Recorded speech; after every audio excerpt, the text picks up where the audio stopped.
Hello student, कैसे हैं आप सभी। तो आज मैं आपको क्लास 10 की साइंस कराने वाली हूँ, जिसका मैं आपको केमिस्ट्री सेक्शन कराने वाली हूँ। तो सबसे पहले हम देख लेते हैं कि केमिस्ट्री सेक्शन में हमारे कौन कौन से चैप्टर होने वाले हैं। तो फर्स्ट चैप्टर जैसे कि आपको दिख रहा है कि केमिकल रिएक्शन एंड इक्वेशन, ये चैप्टर मैं आज आपके साथ डिस्कस करने वाली हूँ। इसके बाद हम डिस्कस करेंगे acid, base and salt, then metal and non metals, then carbon and इसका कंपाउंड। ये 4 चैप्टर्स जो है हमारे केमिस्ट्री सेक्शन में रहने हैं। तो फर्स्ट ऑफ ऑल हमें ये पता होना चाहिए केमिस्ट्री होती क्या है। केमिस्ट्री जो कि एक काफ़ी ओल्डन वर्ड एल्केमी से लिया गया है, मीन्स कि वहाँ से डेराइव किया गया है। विद इन टाइम जो एल वर्ड है वो ड्रॉप हो गया और ये कैमी जो है केमिस्ट्री में चेंज हो गया। तो सबसे पहले हमें पता होना चाहिए कि जो मॉडर्न केमिस्ट्री है, who is the father of chemistry of this modern chemistry, and the name of the father of the modern chemistry is Anthony Lavoisier, जो मॉडर्न केमिस्ट्री के फादर हैं। उसके बाद जो हम फर्स्ट चैप्टर स्टार्ट करने वाले हैं, जिसका नेम है chemical reactions and equations. Chemical reactions जो जैसे कि आप नाम से ही जानते हैं कि जब भी कोई दो या दो से ज़्यादा कंपाउंड अपनी इनिशियल स्टेट को किसी दूसरे स्टेट में चेंज करते हैं और इरिवर्सिबल हो जाते हैं, मीन्स कि उनको चेंज नहीं किया जाता, तो हम बोलते हैं कि केमिकल रिएक्शंस हुई है। और उसी रिएक्शन को जब हम इक्वेशन की फॉर्म में यानी किसी सिंबल से रिप्रेजेंट करते हैं, जैसे कि हम मैथमेटिक्स में इक्वेशन करते हैं, तो हम बोलते हैं कि इसे हम इक्वेशन फॉर्म में राइट कर रहे हैं, मीन्स के लिख रहे हैं। तो आज हम चैप्टर स्टार्ट करते हैं। Consider the following situations of daily life and think what happen when milk is left at a room temperature during summer. अगर आप मिल्क को रूम टेम्परेचर पे छोड़ देते हो समर सीजन में, तो क्या होता है? Due to the increase of the temperature क्या होती है? इट गेट्स फॉर्मेंटेड, मीन्स कि जो लैक्टिक एसिड है वहाँ पे क्या होती है, ग्रोथ हो जाती है बैक्टीरिया को, और उसको लैक्टिक एसिड को लैक्टोज जो है वो मिल्क को लैक्टिक एसिड में चेंज कर देता है।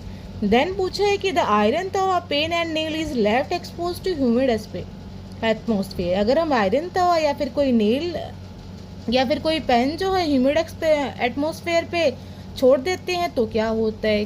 हम सभी जानते हैं कि वहाँ पे due to the humidation chemical reaction होएगी, और जो हमारी आयरन तवा या कोई भी ऐसा जो आयरन का टेंसिल्स है वो कोरोइड हो जाएगा, या फिर हम क्या बोल देंगे, रस्टिंग होगी है, मीन्स कि वहाँ पे केमिकली उसमें चेंज हो गया है, उसे हम रस्टिंग या कोरोजन बोलते हैं। देन नेक्स्ट है ग्रेप्स गेट फर्मेंटेड। अगर ग्रेप्स फर्मेंटेड होते तो क्या करते? Due to the presence of the yeast will consume the sugar inside the grapes and it change into alcohol plus carbon dioxide, means यहाँ पे एनएरोबिक रेस्पिरेशन हुई है, और वहाँ पे ड्यू टू एनएरोबिक रेस्पिरेशन क्या हुई है, केमिकल रिएक्शन हुई है, जिसकी वजह से क्या हो गया है, जो ग्रेप के इनसाइड का जो शुगर था वो किस में चेंज हो गया, alcohol plus CO2 carbon dioxide में चेंज हो गया। Then third is food is cooked. जब फूड कुक करते हो तो क्या होता है, फूड का जो हमारा मीन्स कि जो रॉ मटेरियल है वो क्या हो जाता है, एक नए सब्सटेंस में चेंज हो जाता है, मीन्स कि डिकम्पोजिशन रिएक्शन वहाँ पे क्या हो जाती है, एक रिएक्शन फॉर्म हो जाती है, जिसे हम बोलते हैं कि कुछ वहाँ पे केमिकल रिएक्शन हुई है, जिसने क्या किया, फूड को कुक किया है। Food gets digested in our body. हमारी बॉडी में जो फूड का डाइजेशन होता है वो किस तरह का रिएक्शन होता है, वो डिकम्पोजिशन रिएक्शन होता है। क्या होता है, हमारे माउथ में जो एंजाइम्स होते हैं वो हमारे फूड के कार्बोहाइड्रेट्स को क्या करते हैं, ब्रेक डाउन करते हैं और सिंपलर फॉर्म में चेंज कर देते हैं, इसके ग्लूकोज में चेंज कर देते हैं, और हमारी बॉडी क्या करती है, उसको डिफरेंट कंपोनेंट में ब्रेक कर देती है।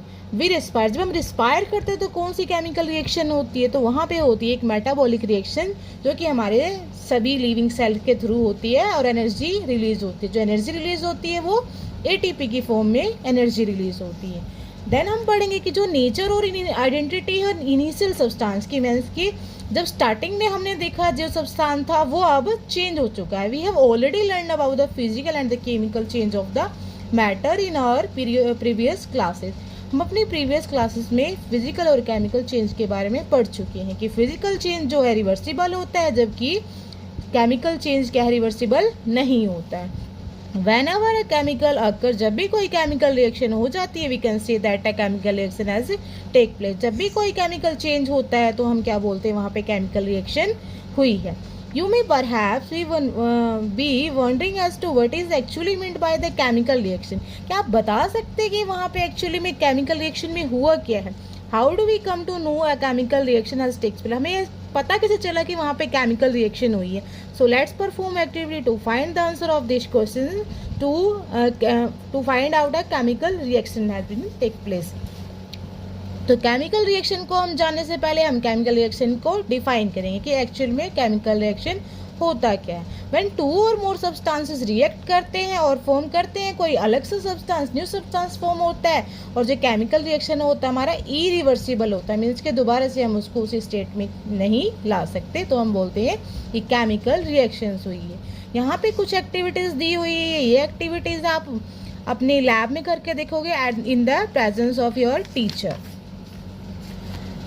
तो हम अब पढ़ेंगे कि केमिकल रिएक्शन के कैरेक्टरिस्टिक्स क्या क्या होते हैं, कि हमें पता कब चलेगा कि यहाँ पे कुछ कैरेक्टरिस्टिक्स है जिसे हम देख के पता लगा सकते हैं कि वहाँ पे केमिकल रिएक्शन हुई. जैसे ही अगर चेंज इन स्टेट, अगर किसी भी सब्सटेंस के स्टेट में चेंज होता है, मीन्स केमिकली या फिजिकली चेंज होता है, तो हम बोलते हैं क्या, वहाँ पे अगर कोई केमिकल चेंज होता है तो हम बोलते हैं कि वहाँ पे केमिकल रिएक्शन हुई है.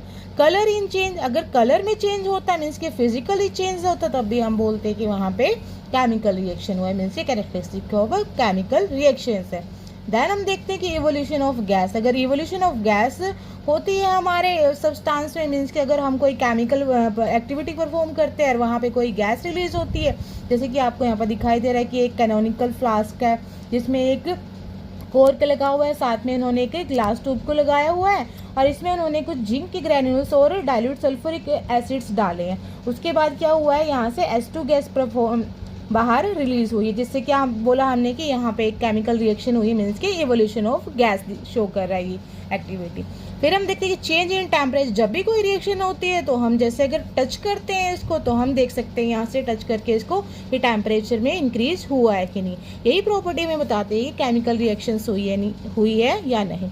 As we observe the changes around us, we can see that there is a large variety of chemical reaction taking place around. जब भी हम अपने सराउंडिंग में देखते हैं तो हम ऐसी बहुत सारी वैरायटी देखते हैं कि वहाँ पे केमिकल रिएक्शंस होती है.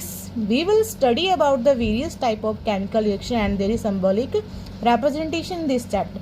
हम इस चैप्टर में बहुत सारे केमिकल रिएक्शंस को देखने वाले हैं और उसके सिंबॉलिक रिप्रेजेंटेशन को दिखाने वाले. मीन्स कि केमिकल रिएक्शन और केमिकल रिएक्शंस के कैरेक्टर्स के बारे में तो पढ़ चुके हैं, लेकिन हम उसके इक्वेशन के बारे में पढ़ेंगे. इक्वेशन जैसे कि आप मैथमेटिक्स में भी करते हैं, लेकिन यहाँ पे जो इक्वेशन बनाएंगे वो हमारा कुछ सिंबॉलिक रिप्रेजेंटेशन है, मीन्स कि एलिमेंट्स को हम सिंबल से रिप्रेजेंट करेंगे. जब भी कोई दो रिएक्टेंट आपस में एक दूसरे के साथ मिक्स करेंगे और उनसे जो हमारा फाइनल प्रोडक्ट मिलेगा हम उसकी बात कर रहे हैं. तो यहाँ पे हमने देखा था कि एक्टिविटी 1.1 में हम क्या कर रहे थे, हमने एक मैग्नीशियम की रिबन ली थी जो कि 3 to 4 सेंटीमीटर लॉन्ग थी. फिर उसको हमने सैंड पेपर से रब किया था.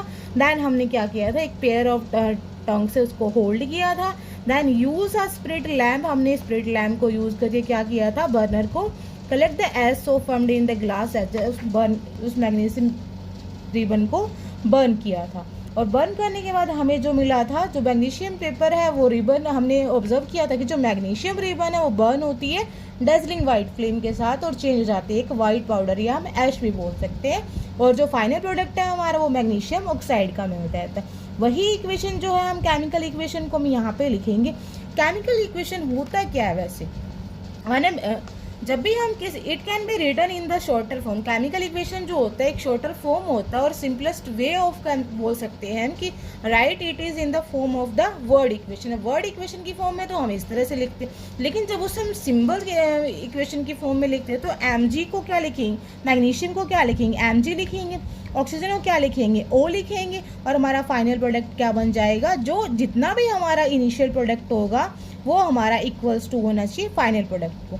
जो हमारा इनिशियल प्रोडक्ट होता है उसको हम लेफ्ट हैंड साइड रखते हैं और उसे हम रिएक्टेंट बोलते हैं, और जो हमारा फाइनल प्रोडक्ट होता है उसे हम राइट हैंड साइड पे रखते हैं और उसे हम प्रोडक्ट बोलते हैं.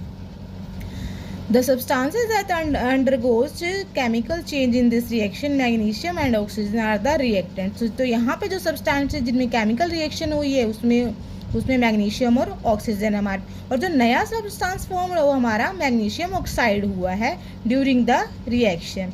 A word reaction show the change of the reaction to the product through a arrow placed between. जो word reaction है उसमें हम शो करते हैं कि जो हमारे reactants है to the product through a arrow के थ्रू रिप्रेजेंट करते हैं. The reactant are written on the left side with the plus sign between them. Similarly the product are written on the right side में. ये बात मैं आपको बता सकूँ कि जो हमारा रिएक्टेंट है वो हमारा लेफ्ट साइड होता है और जो हमारा प्रोडक्ट होता है वो हमारा राइट साइड पे होता है, और इनके बीच में एक एरो स्पेस दे के लिखते हैं जो कि हमें बताता है कि हमारा फाइनल प्रोडक्ट जो है राइट साइड पे ये बना है. फिर हम नेक्स्ट टॉपिक है कि राइटिंग है केमिकल इक्वेशन. जब भी हम केमिकल इक्वेशन को लिखते हैं तो हम शॉर्टर वे में किस तरह से लिखते हैं मैं वो बताऊंगी. A chemical equation represent a chemical equation. If you recall formula of magnesium, अगर आपको मैग्नीशियम का फॉर्मूला पता है तो हम इसे Mg से डिनोट करते हैं और ऑक्सीजन को हम O से डिनोट करते हैं. और जो हमारा फाइनल प्रोडक्ट बन के आता है, लेकिन ऑक्सीजन हमारा सिर्फ O से, वैसे तो हम ऑक्सीजन को सिर्फ O से जानते हैं भाई, ऑक्सीजन को हम सिंबल O से रिप्रेजेंट करते हैं, लेकिन जब भी हम मैग्नीशियम के साथ लेते हैं तो मैक्सिमम जब हम ऑक्साइड की बात करेंगे तो O के साथ 2 आ जाएगा O2. तो Mg plus O2 is equal to MgO. यहाँ पे हमारा फाइनल प्रोडक्ट आ गया. इनिशियल प्रोडक्ट हमारा जो है लेफ्ट हैंड साइड है और फाइनल प्रोडक्ट हमारा राइट हैंड साइड, और इनके बीच में एरो जो रिप्रेजेंट करता है कि हमारा फाइनल प्रोडक्ट हमारा ये बना है. फिर हम क्या करते हैं, count and compare the number of item of each element on the left hand side and the arrow of the right hand side. If the number of the atom of the each element same on the both side, if yes, यहाँ पे क्या जो number of elements है same है दोनों side, अगर yes then the equation is balance, तो equation हम बैलेंस मानते हैं. If not, both side of the, if not, then the equal is unbalanced because the mass is not same on the both side. अगर ऐसा नहीं होता है कि दोनों साइड जो हमारे नंबर ऑफ एटम जो बैलेंस है, तो हम बोलते हैं कि जो इक्वेशन है हमारी वो अनबैलेंस्ड, मीन्स कि उसको बैलेंस करना पड़ेगा. Such a chemical equation is a skeletal chemical equation for a reaction. यहाँ पर जो chemical equation है वो एक skeletal form में दिखाया गया है हमें. Skeletal chemical equation for the burning of magnesium in the air. Then है हमारा बैलेंस्ड केमिकल इक्वेशन. जब हम केमिकल इक्वेशन को बैलेंस करते हैं तो ये चीज़ें हमें किसने बताया, जैसे कि मैंने आपको बताया कि जो हमारे फादर ऑफ केमिस्ट्री है एंटोनी वॉन लेवोजियर है, उन्होंने हमें बता दिया कि law of conservation of mass, जिसका मतलब ये होता है कि कोई भी mass neither be created nor be destroyed in a chemical reaction. किसी भी केमिकल रिएक्शन ना ही किसी मास को हम क्रिएट कर सकते हो ना ही हम कंप्लीटली उसको डिस्ट्रॉय कर सकते. That is the total mass of the element present in the product of a chemical reaction. यार यही कारण है कि हमारा जो total mass of element present जो केमिकल रिएक्शन के अंदर है has to equal to the total mass of the element present in the reaction. जितना हमारा प्रोडक्ट के अंदर प्रेजेंट है total mass of number of elements, उतना ही हमारा रिएक्टेंट के अंदर होना चाहिए. इन द अदर वर्ड्स हम ये कह सकते हैं कि number of item of each element remain the same before and after a जो नंबर ऑफ एलिमेंट है हमारे केमिकल रिएक्शन में बिफोर एंड आफ्टर वो सेम होने चाहिए. Hence we need to balance a skeletal chemical. यार यही कारण है कि हमें क्या करना पड़ा, इक्वेशन को बैलेंस करना पड़ा. तो इस केमिकल इक्वेशन में हम बैलेंस करेंगे. Let's learn about balancing a chemical equation step by step. The word equation, यहाँ पे हमारे कुछ वर्ड इक्वेशन मीन्स के हमने अपने केमिकल रिएक्शंस में जो भी हमने सब्सटेंसेस लिए उसको हमने वर्ड्स में लिखा, जैसे कि zinc plus sulphuric acid is equal to zinc sulphate plus hydrogen. अब हम इसको सिंबल से कैसे रिप्रेजेंट करेंगे, तो जिंक को हम Zn से रिप्रेजेंट करते हैं, सल्फ्यूरिक एसिड को हम H2SO4 से रिप्रेजेंट करते हैं, और एरो लगा के हमारा जो सब्सटेंस बन गया वो क्या बन गया, जिंक सल्फेट बन गया, मीन के ZnSO4 प्लस हाइड्रोजन मन H2 हाइड्रोजन बन गया. यानी कि हाइड्रोजन बना है, वाटर नहीं बना है यहाँ पे, सॉरी ये O लगा हुआ है गलत. द अबव वर्ड इक्वेशन में be represented at the following chemical. इस ऊपर वाली इक्वेशन को हम इस तरह से रिप्रेजेंट कर सकते हैं जैसे कि मैंने आपको दिखाया. Zn plus H2SO4 is this is the initial substance and this is the final substance. तो हमारा जो जिंक सल्फेट है वो हमारा क्या बन गया, जिंक सल्फ्यूरिक एसिड किस में चेंज हो गया, zinc sulphate plus hydrogen gas में चेंज हो गया. अब देखो यहाँ पे हाइड्रोजन गैस क्या हुआ है, मीन्स के यहाँ पे एवोल्यूशन ऑफ गैस है. तो ये दो तरह की मतलब रिएक्शंस होती है, एक होती है एंडोथर्मिक रिएक्शन एंड दूसरी होती है एक्सोथर्मिक. जो एंडोथर्मिक रिएक्शन है उसमें हमें हीट रिक्वायर करनी पड़ती है, मीन्स कि अपने रिएक्शंस को क्या करनी पड़ेगी, हीट देनी पड़ेगी. और जो एक्सोथर्मिक होती है उसमें रिएक्शंस खुद ही हीट इवोल्व करती, मीन्स के हीट निकालती है, जिससे कि हम टेम्परेचर भी बढ़ जाता है तो हम उसे टच करके देख सकते हैं और ऑब्जर्व कर सकते हैं इस तरीके से।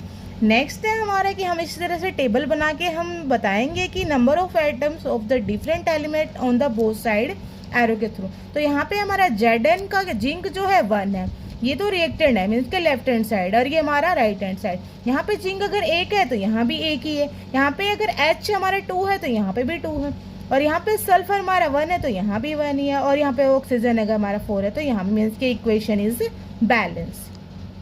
Let's try to balance in the following equation. हम इस इक्वेशन को बैलेंस करने की कोशिश करें। जैसे Fe2 प्लस H2 मीन्स के Fe क्या होता है, आयरन होता है, iron plus water gives to Fe3O4 equal to H2 gas. तो क्या ये इक्वेशन बैलेंस आ रही है, देखते हैं। तो इसी तरह से हम एक बॉक्स बना लेंगे, उसमें हम देखेंगे कि अगर हमारा इनिशियल में Fe अगर 1 ही है और हाइड्रोजन भी हमारा 1 ही है तो यहाँ पे हमारा ऑक्सीजन 4 कैसे हुआ। इस तरह से बैलेंस Fe हमारा अगर 1 है इन रिएक्टेंट्स में तो प्रोडक्ट में हमारा 3 है, तो हम क्या करेंगे, इसको 3 से मल्टीप्लाई कर देंगे तो हमारा रिएक्टेंट भी इक्वल हो जाएगा। मीन्स कि यहाँ पे number of atom of the mass of the atom यहाँ पे इक्वल हो जाएंगे। इसी तरह से हमारे पास हाइड्रोजन के अगर 2 मॉलिक्यूल है रिएक्टेंट में और हमारे प्रोडक्ट में भी 2 है, मीन्स कि ये तो ऑलरेडी इक्वल है। यहाँ पे ऑक्सीजन के हमारे पास रिएक्टेंट में 1 और यहाँ पे 4 है, तो हम क्या करेंगे 4 मल्टीप्लाई 1 कर देंगे तो यहाँ पे भी हमारा रिएक्टेंट में भी ऑक्सीजन क्या हो जाएगा, 4 हो जाएगा। And the next topic is type of chemical reaction. जैसे कि हमने क्लास 9 में भी पढ़ा है कि during a chemical reaction and the atom of the one element do not change into those of the another, कि केमिकल रिएक्शन के ड्यूरिंग जो हमारा एटम ऑफ एलिमेंट होता है वो कभी भी चेंज नहीं होता those of the another element, means किसी दूसरे एलिमेंट में चेंज नहीं होता। No do atom disappear from the mixtures or appear from elsewhere, कि ना तो एटम जो है मिक्सचर से डिसअपियर हो सकते हैं, ना ही क्या हो सकते हैं कहीं पे अपीयर हो सकते हैं। Actually chemical equation involve the breaking and the making of the bond between atoms to produce a new star. जब भी केमिकल इक्वेशन होती है तो वहाँ पे कुछ बॉन्ड्स जो होते हैं ब्रेक होते हैं तो कुछ बॉन्ड्स जो है बनते हैं। जैसे कि हमारे इनिशियल स्टेट में जो होता है वो ब्रेक हो जाता है, हमारा फाइनल में बन जाता है। फाइनल में कभी कभार ऐसा होता है कि फाइनल में ब्रेक होके इनिशियल बन जाता है, मीन्स के रिवर्स हो जाते हैं। You will study about type of bond form between the atoms in the chapter 3 and 4, means के बॉन्ड्स और उसके टाइप हम जो हैं उनके बीच में जो बॉन्ड्स बने हैं एटम्स के बीच में वो हम चैप्टर 3 और 4 में पढ़ेंगे। चैप्टर 3 जैसे कि आपको पहले ही बताइए चैप्टर 4 है carbon and it's a compound, and the chapter 3 is, आपको दिखा देती हूँ, मेटल एंड नॉन मेटल। तो उसमें पढ़ेंगे कि किस तरह से बॉन्ड बनते हैं किसी भी केमिकल रिएक्शन में। तो टाइप ऑफ केमिकल रिएक्शन में हम पढ़ने वाले हैं कॉम्बिनेशन रिएक्शन, देन हम पढ़ने वाले हैं displacement reaction, then double displacement reaction, then oxidation and reduction। तो सबसे पहले हम पढ़ेंगे कि कॉम्बिनेशन रिएक्शन क्या होता है। Calcium oxide react vigorously with the water to produce slake lime जिसे हम कैल्शियम हाइड्रोक्साइड बोलते हैं, releasing a large amount of heat. जैसे कि हमने कॉम्बिनेशन रिएक्शन का एक एग्जांपल पढ़ा है कि कैल्शियम हाइड्रोक्साइड यानी कि CaO जिसे हम क्विक लाइम बोलते हैं, उसे हम जब भी वाटर के साथ विग्रसली रिएक्ट करवाते हैं तो हमारा फाइनल प्रोडक्ट क्या बोलता है, स्लेक्ड लाइम। क्विक लाइम किस में चेंज होता है, स्लेक लाइम जिसे हम कैल्शियम हाइड्रोक्साइड बोलते हैं, और ये एक्वस मीडियम होता है। मीन्स के एक्वस मीडियम क्या होता है, जो कम्प्लीटली डिजॉल्व नहीं होता और प्लस में ये हीट देता है मीन्स कि ये क्या है, एक्सोथर्मिक रिएक्शंस है। In this reaction calcium oxide जो है and water combine to form, calcium oxide water के साथ कंबाइन करके क्या देता है हमें, स्लेक्ड लाइम देता है जिसे हम बोलते हैं calcium hydroxide.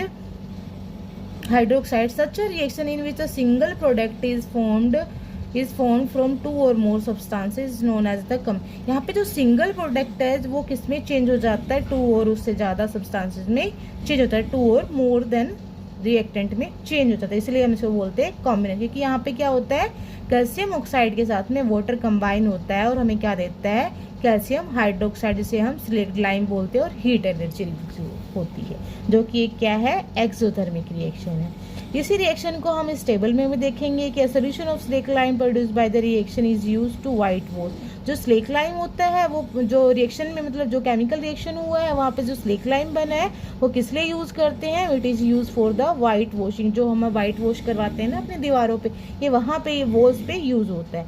Calcium hydroxide react slowly with the carbon dioxide in air to form a thin layer. जो कैल्शियम हाइड्रोक्साइड है स्लोली क्या करता है, रिएक्ट करता है कार्बन डाइऑक्साइड के साथ जो कि एयर में प्रेजेंट होती है और एक thin layer of calcium carbonate की क्रिएट कर लेता है। कहाँ पे, on the wall. Calcium carbonate is form after 2 to 3 layers of whitewashing and gives a shiny finish to the wall. जो कैल्शियम कार्बोनेट है उससे क्या उसके बाद जो है 2 से 3 डेज में वाइट वॉश करते हैं तो वो एक शाइनी फिनिश देता है हमारी वॉल को। और it is interesting to note that the chemical formula for marble is also calcium carbonate. Calcium carbonate का फॉर्मूला जो कि है CaCO3, इसे हम कैल्शियम कार्बोनेट बोलते हैं। फिर हम इसी फॉर्मूले को लिखते हैं कैल्शियम हाइड्रोक्साइड जो कि एक्वस मीडियम में होता है। फिर कार्बन डाइऑक्साइड जैसे कि हमने बोला कि हमारी रिएक्शन में बनता है जो हमारे एयर में प्रेजेंट होता है, जिसकी वजह से कि हमारा फाइनल प्रोडक्ट क्या होता है, कैल्शियम कार्बोनेट बनता है। यहाँ पे एक्वस मीडियम में है, ये जो ए क्या लिखा हुआ है इसे हम बोलते हैं कि writing symbol of physical state. जैसे कि यहाँ पे लिखा हुआ है इस रिएक्शन में गैस है, जो Fe है, जो हमारा आयरन है वो सॉलिड फॉर्म में है। तो हमारी जो रिएक्शंस है वो कभी सॉलिड फॉर्म में, कभी गैस में और कभी लिक्विड फॉर्म में होते हैं, तो कभी एक्वस मीडियम में होते हैं। मीन्स के एक्वस का मीनिंग के वाटर में डिसॉल्वेबल होते हैं। ठीक है, let us discuss some more examples of combination reactions like burning of कोयल। जब भी बर्निंग ऑफ कोयल होता है तो क्या होता है, जो हमारा कार्बन है एक सॉलिड फॉर्म में होता है और ऑक्सीजन की प्रेजेंस में क्या करता है, बर्न करता है और हमारा क्या बन जाता है, CO2 रिलीज हो जाता है, जिसे हम बोलते हैं कार्बन डाइऑक्साइड जो कि एक गैस की फॉर्म होती है। नेक्स्ट है formation of water from the H2 gas and O2। जो वाटर की फॉर्मेशन होती है वो किसकी वजह से, H2 गैस और O2 गैस की वजह से होता है। जब ये दोनों रिएक्ट करते हैं तो H2O बनाते हैं। और ये जो हमारा 2 है यहाँ पे, तो हाइड्रोजन के यहाँ पे 2 थे तो हमने क्या किया, इस हाइड्रोजन को भी 2 बना दिया, इसके मीन्स के इक्वेशन को बैलेंस कर दिए हैं। In the simple language we can say that when 2 or more substances combine to form a single, but जब 2 या 2 से ज़्यादा सब्सटेंसेज आपस में रिएक्ट करते हैं, मीन्स के कंबाइन करते हैं और कंबाइन करके रिएक्ट करके एक सिंगल प्रोडक्ट बनाते हैं, तो हम उस रिएक्शन को बोलते हैं कि एक कॉम्बिनेशन रिएक्शन है। इस एक्टिविटी में हमने एक चीज़ और देखा है कि अ लार्ज अमाउंट ऑफ हीट जो निकली है जिस मेक द रिएक्शंस वार्म, जिसने रिएक्शन को क्या कर दिया, वार्म कर दिया है। Reaction in which the heat is releasing along with the formation of the product is called, मैंने पहले ही बताया था कि जिस भी रिएक्शन में हीट जो है रिलीज होती है along with the formation of the product, तो हम क्या बोलेंगे उसे, एक्सोथर्मिक रिएक्शन यानी एक्सोथर्मिक केमिकल रिएक्शन बोलेंगे। On the other example of the exothermic reactions are like burning of natural gas. जब भी कोई नेचुरल गैस बर्न होती है, मीन्स के मीथेन गैस या और ऑक्सीजन की प्रेजेंट में ही बर्न करेगी, तो फाइनल प्रोडक्ट क्या निकलेगा हमारा, कार्बन डाइऑक्साइड प्लस में 2H2 मीन्स के वाटर निकलेगा। वाटर ये जो H2O है ये हमारा गैसेस फॉर्म में निकलेगा, यहाँ पे भी हमारा गैसेस फॉर्म में, तो हमारा फाइनल प्रोडक्ट भी हमारा गैसेस फॉर्म में ही जाएगा। Do you know that the respiration is an exothermic. क्या आपको पता है कि रेस्पिरेशन जो हमारी सेलुलर बॉडी की जो हमारे सेल करते हैं, सेल के अंदर होती है, वो एक एक्सोथर्मिक रिएक्शन है। We all know that we need energy to stay alive. हम सभी जानते हैं कि हमारी बॉडी को अलाइव रहने के लिए एनर्जी की नीड होती है। We get the energy from the food we eat, और ये एनर्जी हमें कहाँ से मिलती है, जो भी हम फूड ईट करते हैं। During digestion food is broken down into the steam. जब भी हमारी बॉडी में डाइजेशन होता है तो ये जो फूड है वो किस में ब्रेक हो जाता है, सिंपलर सब्सटेंसेस में चेंज हो जाता है in the presence of the enzyme. For example rice, potato and bread contain carbohydrate. हम सभी जानते हैं कि इन सभी जो राइस है, पोटैटो और ब्रेड में क्या होता है, carbohydrate. These carbohydrates are broken down to form a glucose. जब ये इनका ब्रेक डाउन होता है तो क्या फॉर्मेशन होती है, ग्लूकोज की फॉर्मेशन, यानी कि ग्लूकोज बनता है। These glucose combine with oxygen in the cell of our body. और ये ग्लूकोज जो है ऑक्सीजन के साथ कंबाइन हो जाते हैं हमारी बॉडी सेल्स में, और क्या प्रोवाइड करती है, हमें एनर्जी प्रोवाइड करती है। The special name of this reaction is the respiration. इस रिएक्शन को हम एक स्पेशल नेम देते हैं जिसका नाम है respiration. The process of which you will study in chapter 6। और ये जो रेस्पिरेशन का प्रोसेस है हम चैप्टर 6 में पढ़ने वाले हैं, स्टडी करने वाले हैं, जो कि हमारा बायो का चैप्टर होने वाला है। And the second reaction is, जैसे तो यहाँ पे बहुत सारी रिएक्शंस है, तो हम सारी रिएक्शंस को तो नहीं पढ़ेंगे क्योंकि हमने अभी डिकम्पोजिशन रिएक्शन पढ़ना है। और डिकम्पोजिशन रिएक्शन में क्या होता है हमारे पास, the decomposition of vegetable matter into compost is an also example of exothermic reaction. Exothermic reaction जहाँ पे हमारी हीट इवॉल्व होएगी।